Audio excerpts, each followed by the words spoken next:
عن يزيد بن عبد الله القصري رضي الله تعالى عنه قال قال رسول الله صلى الله عليه وسلم يا يزيد أتحب الجنة؟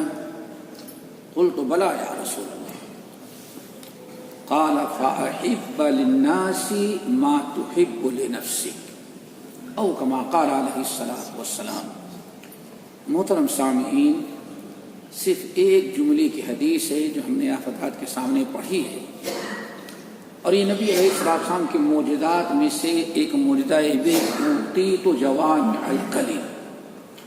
لوگوں، اللہ نے ہمیں جو معجزات دیے ہیں ان میں ایک معجزہ ہے جوامع الکلم کا. جوامع الکلم کا مطلب ہوتا ہے کہ بات تو ایک جملے کی ہو لیکن اس کا معنی اور مفہوم بہت وسیع ہو، جس کو ہمارے ہاں اردو میں کہتے ہیں دریا کو کوزے میں بند کر دینا. اتنا بڑا سمندر، اتنا بڑا چھوٹے سے پیالے کے اندر کوئی بند کر دے. یہ ضرب المثل ہے کہ انسان گھنٹوں کی باتوں کو اللہ کے رسول صرف ایک جملے میں بیان کر دیں. دیکھیں، ایمان کے شرائط میں سے مومن بننے کے لیے جو شرائط ہے کامل مومن، ان میں ایک یہ ہے کہ اللہ کے رسول نے ارشاد فرمایا والذی نفسی بیدہ لا یؤمن احدکم حتی یحب لاخیہ ما یحب لنفسہ. ذرا سوچیں، قسم کھا کے اللہ کے رسول فرمائے، صحیح ہے ان کی روایت، والذی نفسی بیدہ، لوگوں میں اس ذات کی قسم کھاتا ہوں جس کے ہاتھ میں میری جان ہے. اور آپ خطاب بھی کر رہے ہیں انصار، مہاجرین، مجاہدین، سب، چونکہ وہاں کوئی کافر نہیں بیٹھے غیر مسلم، سب کے سب مسلمان بیٹھے. آپ کیا فرماتے ہیں؟ والذی نفسی بیدہ لا یؤمن احدکم، کم یعنی تمہارے خطاب جو موجود ہیں، غیر نہیں. اور آپ کے سامنے جو بیٹھے ہیں وہ کون ہیں؟ صحابہ، انصار اور مہاجرین، جنہوں نے ہر قسم کی قربانیاں دی ہیں. اور اس میں کتنے ایسے ہیں جن کے متعلق اللہ نے بیان فرماتے رضی اللہ عنہم ورضوا عنہ، لیکن آپ فرماتے کیا ہیں؟ اس ذات کی قسم جس کے ہاتھ میری جان ہے. اس کلمہ روز نماز سے پورے مومن اس وقت تک تم نہیں بن سکتے جب تک کہ ان تمام نیکیوں کے ساتھ تمہارا دل اتنا بڑا نہ ہو جائے کہ جو اپنے لیے پسند کرتے ہو وہی تمام اپنے مسلمان بھائیوں کے لیے پسند کرو. آج میرے بھائی، آج دیکھیں گے واللہ ہم سے لے کر کے ایک لیبر تک آج خود غرضی جو ہے انسان کے نفس میں، دل میں بالکل پیوست ہو چکی ہے. ہر انسان اپنا مفاد چاہتا ہے، دوسرے کا سب برباد ہو جائے کوئی اپنا کام نہیں. آپ اگر سگنل پر گاڑی لے کے کھڑے ہیں، یہاں روڈ کراس کرنا ہے تو سامنے والا مر جائے، لیکن آپ یہی سوچیں کسی بھی صورت سے ہم اپنی گاڑی نکالیں. آج سارا فساد دنیا کے اندر دوستو ایمان کی ایک شاخ فَهَلْ عَصَيْتُمْ إِن تَوَلَّيْتُمْ أَن تُفْسِدُوا فِي الْأَرْضِ وَتُقَطِّعُوا أَرْحَامَكُمْ. کوئی معمولی دین لے کے اللہ سے نہیں آئے تھے. قرآن پاک فَهَلْ عَصَيْتُمْ إِن تَوَلَّيْتُمْ، ہم نے جو پیغام تمہارے سامنے پیش کیا، اللہ نے جو ہمیں 30 پارے کا قرآن اور 23 سالہ سیرہ اور سنت لے کے ہمیں جو بھیجا ہے، اگر اس سے تم روگردانی کرو گے فَهَلْ عَصَيْتُمْ إِن تَوَلَّيْتُمْ، اے میرے امتیوں یاد رکھو جو پیغام ہم نے کتاب اللہ سنت رسول کی شکل میں تم کو پہنچایا ہے، اگر اس سے تم نے منہ موڑ لیا، اس سے تم نے اعراض کر لیا، ان تفسدوا فی الارض، تو زمین کا امن ختم ہو جائے گا، سلامتی ختم ہو جائے گی، پوری زمین پر فساد پھیل جائے گا. ظہر الفساد فی البر والبحر بما کسبت ایدی الناس. فرشتوں نے کوئی گناہ نہیں کیا، جانوروں نے کوئی گناہ نہیں کیا، یہ پوری دنیا کے اندر بحر اور بر، سیٹی، جنگل، دیہات، گاؤں، جہاں بھی آپ چلے جائیں اللہ فرماتے ہیں ظہر الفساد فی البر والبحر، جہاں جاؤ گے ہر جگہ فساد پھیلا ہوا. کیوں؟ بما کسبت ایدی الناس، لوگوں کے اپنے غلط کردار کی وجہ سے. پوری دنیا کے اندر امن و امان، سلامتی، خیر، برکت، فساد کی ذمہ دار اللہ نے کس کو بنایا ہے؟ مسلمان کو. چشم اقوام سے مخفی ہے حقیقت تیری، ہے محفل ہستی کو ضرورت تیری، زندہ رکھتی ہے زمانے کو حرارت تیری، ہے برکت ارض و سماء خلافت تیری. کتنے دردناک انداز میں علامہ اقبال نے آگے 100 سال پہلے کہا. سوچو ذرا سے میرے بھائی کہ پور ہے اب ہے برکت ارض و سماء خلافت تیری. اس زمین اور آسمان کے درمیان کا سارا نظام تمہارے اچھائی اور بھلائی پر منحصر ہے. تم اگر اچھے بن گئے پوری دنیا اچھی. اسی لیے یہودیوں نے کہا تھا ما قامت السماوات والارض الا بہ. ان مسلمانوں کے عدل و انصاف ہی کی وجہ سے آج تک دنیا کا زمین اور آسمان قائم ہے. ورنہ یہودیوں تم نے تو اتنی سیاہ کہانیاں، اتنی برائیاں کی ہیں کہ اگر اللہ تعالیٰ مسلمان نہ ہوتے تو اب تک زمین اور آسمان سب ختم کر دیتا. دیکھو یہ ہمارا مقام تھا. فَهَلْ عَصَيْتُمْ إِن تَوَلَّيْتُمْ أَن تُفْسِدُوا فِي الْأَرْضِ وَتُقَطِّعُوا أَرْحَامَكُمْ. یہ قرآن چھوڑ دینے کے بعد، میری لائی ہوئی شریعت اور تعلیمات اور ہدایت چھوڑ دینے کے بعد اللہ فرماتے ہیں رشتے ناتے بھی تمہارے برابر برقرار نہیں رہیں گے. ان تفسدوا فی الارض وتقطعوا ارحامکم. تو اللہ کے نئے ایمان کے لیے حضرت جو حدیث میں نے پڑھی 2 جملے کی، حضرت یزید بن عبداللہ القصری، قاف سے یزید بن عبداللہ قصری. کیا نام ہے بھائی؟ یزید. ہاں اگر یزید اتنا برا نام ہوتا تو اللہ رسول کبھی نام برا نہ رکھتے. یہ رافضیوں نے یزید کو اتنا بدنام کیا. کیوں؟ برا اچھوں کا، بروں کا کام ہے اچھوں کو بدنام کرنا.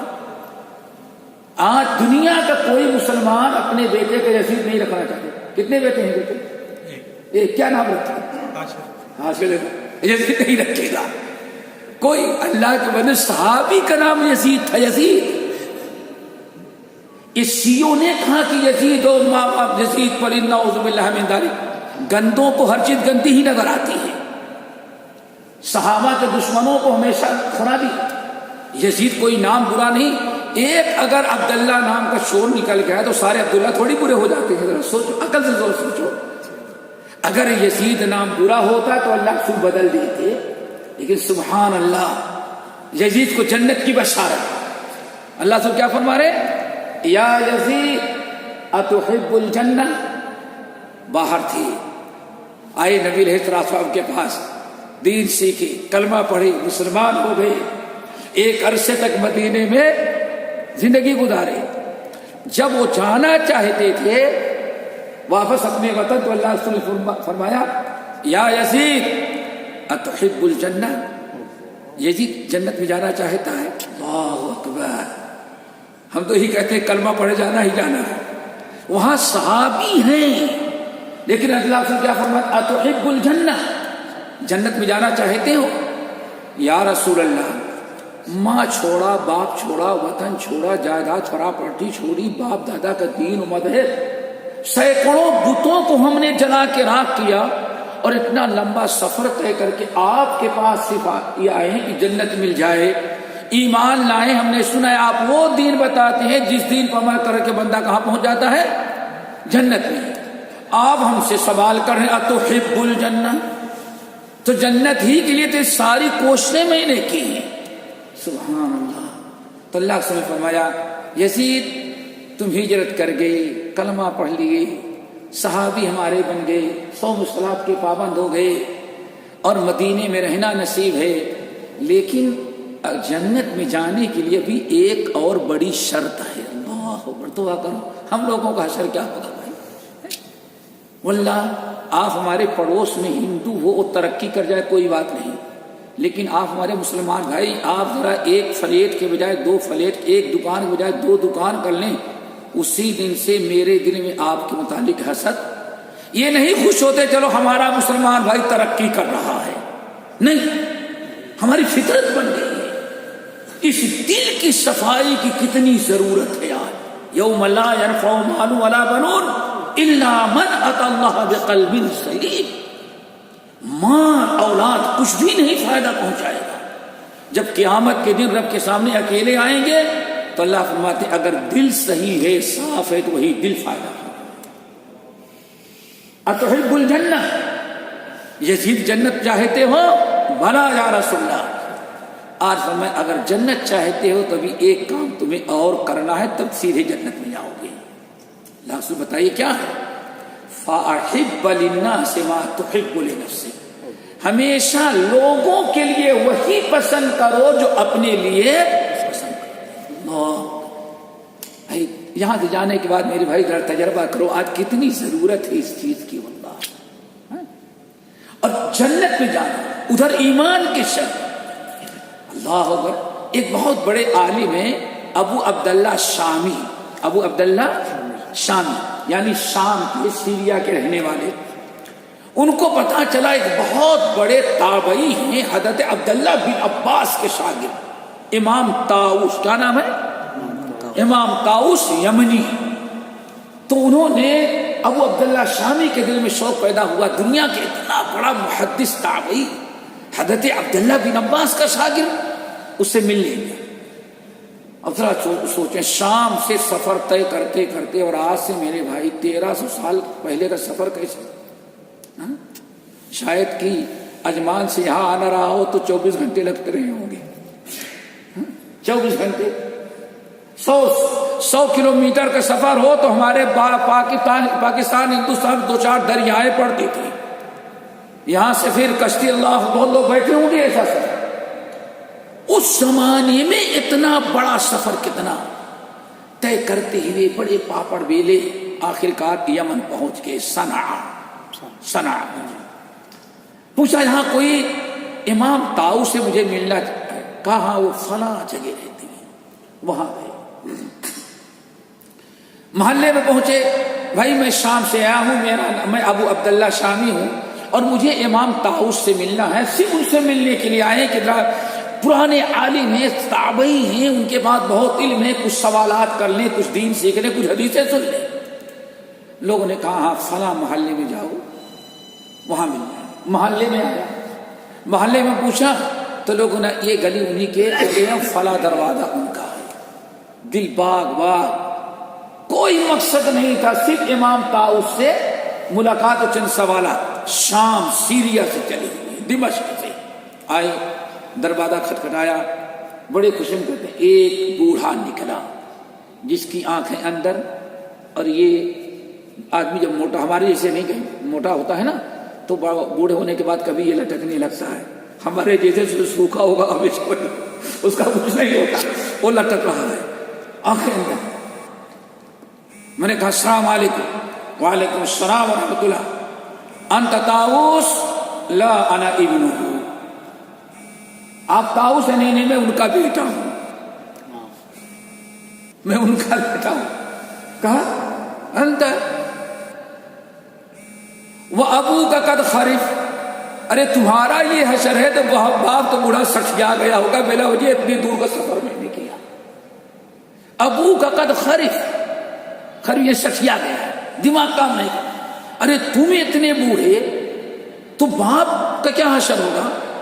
تو ان کے بیٹے نے کہا یاد رکھنا، فقال ابنہ ان العالم لا یخرف۔ ارے کیا بات کرتے ہو، وہ عالم انما یخشی اللہ من عبادہ العلماء، جو عالم اپنے علم پر عمل کرتا ہے کبھی سٹیاتا نہیں۔ کہا کہ دروازہ کھولا گیا تو امام طاؤس، بوڑھے تو وہ تھے، چلنے پھرنے سے معذور، لیکن سلام کیا۔ میں نے بتایا میں دمشق سے آیا ہوں اور صرف آپ سے ملاقات کرنے کے لیے کہ آپ صحابی کے شاگرد ہیں، آپ سے کچھ سوالات کریں۔ کہا ٹھیک ہے کوئی بات نہیں، سل و اوشی، سوال تو کریں لیکن تھوڑا کریں، زیادہ نہیں۔ کہا ٹھیک ہے مختصر کریں گے، چند حدیث بیان کر دیتے ہیں۔ پھر امام طاؤس نے کہا ان تحب ان احدثک بحدیث، اگر تم چاہو تو چند حدیثیں سنا دو، چند سوال کر لو، اور اگر ان احببت ان تحدث لک ما فی التوراۃ والانجیل والزبور والقرآن، اگر تو چاہے تو حدیثیں تو بہت سن چکا ہوگا، آج 4 بڑی آسمانی کتابیں، تورات، انجیل، زبور اور قرآن، ان 4 کتابوں کا میں خلاصہ پیش کرتا ہوں۔ اللہ اکبر، کہتے بس میں نے کہا قسمت ہماری جاگ اٹھی، حدیثوں تو ہزاروں اس اساتذہ سے میں نے پڑھ لیا، تفسیر کی بھی بڑے استاد، لیکن آج تک 4 کتابوں کا خلاصہ ہمیں کوئی بیان کرنے والا نہیں ملا۔ کہا بیان کرو، کہا سنو، نمبر 1 خف اللہ لا یکون شیء عندک اخوف من اللہ، نمبر 1 اللہ سے اتنا ڈرو تم، پوری آسمانی کتابوں کا خلاصہ، اللہ سے اتنا ڈر، اتنا اللہ تعالیٰ کا خوف ہو کہ پھر کسی مخلوق کے خوف کا کوئی وہاں گنجائش باقی ہی نہیں، یعنی تیرے دل میں صرف اللہ تعالیٰ کا اتنا خوف، اتنا خشیت، اتنا ڈر ہو کہ لا یکون شیء، پھر اب اس کے بعد کسی اور چیز کا ڈر وہاں رہنے کا کوئی گنجائش باقی نہ رہے۔ کہا دا واحد، کہا ثانی، دوسرا اللہ تعالیٰ سے اتنا ڈرو، ورجو، اور اللہ تعالیٰ سے اتنی اچھی امید رکھو، رجا بولتے ہیں نا، ارجوک بولتے ہیں نا، اللہ تعالیٰ سے ایسی امید رکھو کہ امید اللہ کے خوف پر غالب آ جائے۔ اللہ اکبر، کیوں؟ جب ایک صحابی مر رہے تھے، نبی علیہ السلام پہنچے، کیف تجدک، تم اس وقت کیا سوچ رہے ہو، کیا اپنے بارے میں سوچ؟ اللہ رسول بس کیا بتائیں، جب اللہ کا عذاب، وعید کی آیتیں اور جہنم اور عذاب قبر کی احادیث سامنے آتی ہیں اور آیات، تو اتنا ڈر جاتا ہوں کہ شاید کی نجات مشکل ہے۔ اللہ تعالیٰ دعا کرو یہی ہمارے اندر پیدا ہو۔ پھر تھوڑی دیر میں جب اللہ کی رحمتوں کی اوپر نگاہ ڈالتا ہوں تو اپنا نام بھی ارحم الراحمین رکھا ہے، تو ذرا سا امید اچھی آتی کہ انشاءاللہ کامیاب ہو جائے۔ جب عذاب کو دیکھتا ہوں تو مایوس بھاگ جاتے ہیں۔ اتنے بڑے عذاب سے بچنے کے لیے میرے پاس اتنے اعمال تو نہیں، لیکن جب اللہ کی رحمت، اللہ کے فضل و کرم پر نگاہ ڈالتا ہوں تو ذرا دل خوش ہو جاتا ہے۔ میرے عذاب، گناہ تو بہت ہیں، لیکن میرے گناہوں کی کیا حیثیت ہے اللہ تعالیٰ کی رحمت کے؟ اللہم مغفرتک اوسع من ذنوبی ورحمتک ارجع عندی من عملی۔ اللہ، گناہ تو بہت ہیں لیکن گناہ سے بڑی تیری مغفرت ہے۔ اللہ، ہم اپنے عمل پر بھروسہ نہیں کرتے بلکہ تیری رحمت پر بھروسہ کرتے ہیں۔ تو کہا کہ دوسری چیزیں ہیں کہ اللہ کے عذاب، اللہ کی رحمت سے اتنی اچھی امید رکھو کہ اللہ کے خوف پر اچھی امید غالب آ جائے۔ تو صحابی کو بتا رہا تھا، بتایا یا رسول اللہ، گناہوں پر نگاہ ڈالتا ہوں تو یہ، اللہ کے عذاب پر نگاہ ڈالتا ہوں تو ڈر جاتا ہوں، اور جب رحمت پر نگاہ ڈالتا ہوں تو سن لو، جس وقت، جس حالت میں تم ہو، اس حالت میں بندہ اللہ تعالی جس چیز سے ڈرتا ہے اللہ اس سے اس کو بچا لیتے، جس کی امید رکھتا ہے اللہ وہی اس کو دے دیتے ہیں۔ اسی لیے کہا گیا الایمان بین الرجا والخوف، 2 چیزوں کے درمیان صرف رحمتوں پر امید کر کے عمل نہیں چھوڑنا چاہیے، اور عمل پر بھروسہ کر کے ڈر نہیں۔ ایمان جو ہے کس کے درمیان؟ خوف اور حسن ظن، امید۔ ان حسن الظن من حسن العبادہ، اللہ سے فرمائے اللہ سے اچھا گمان رکھو. اچھا گمان عبادت نہیں بلکہ بہترین عبادت ہے. دو ہو گئے. نمبر 1 اتنا ڈر ہو اللہ کا کہ اس کے بعد کسی اور کے ڈر کی کوئی جگہ باقی نہ رہ جائے. اللہ تعالیٰ ایسا ہی خوف دے دے. نمبر 2 ایسی امید ہو کہ امید اللہ تعالیٰ کے خوف پر غالب نظر آئے. نمبر 3 وَأَحِبَّ لِلنَّاسِ مَا تُحِبُّ لِنَفْسِكَ. ان چاروں آسمانی کتابوں کا خلاصہ 3 باتوں میں ہے. نمبر 1 اتنا خوف الہی کہ دل میں کسی اور کے خوف کی جگہ نہ رہ جائے. نمبر 2 اتنی امید حسن ظن کہ اللہ تعالیٰ کے خوف پر غالب آ جائے. نمبر 3 چاروں آسمانی کتابوں کا خلاصہ یہ ہے کہ مومن اپنے لیے جو پسند کرتا ہے وہی اپنے تمام مسلمان بھائیوں کے لیے پسند کرے. اللہ تعالیٰ سے دعا کرو بھائی ہم سب کے دلوں میں یہ چیز پیدا کرو. واقعی جس دن یہ چیز آ گئی تو پھر یہ دنیا کا نقشہ یہ نہیں ہوگا. ہم حاکم ہوگے دنیا کے سارے سپر پاور ختم. سپر پاور کون رہے گا؟ اسلام اور مسلمان. لیکن آج اتنا بڑا فارمولہ ہم نے دنیا سے ضائع کر دیا. فَهَلْ عَصَيْتُمْ إِن تَوَلَّيْتُمْ أَن تُفْسِدُوا فِي الْأَرْضِ وَتُقَطِّعُوا أَرْحَامَكُمْ. نبی کی تعلیمات نبی کی ہدایات کو چھوڑ دینا کوئی معمولی نقص نہیں ہے، بہت بڑا خسارے کا ذریعہ ہے. اللہ تعالیٰ ہم سب کو عمل کی توفیق نصیب فرمائے. باقی انشاءاللہ اگلے ہفتے اقول قولی ھذا واستغفر اللہ من کل ذنب واتوب الیہ.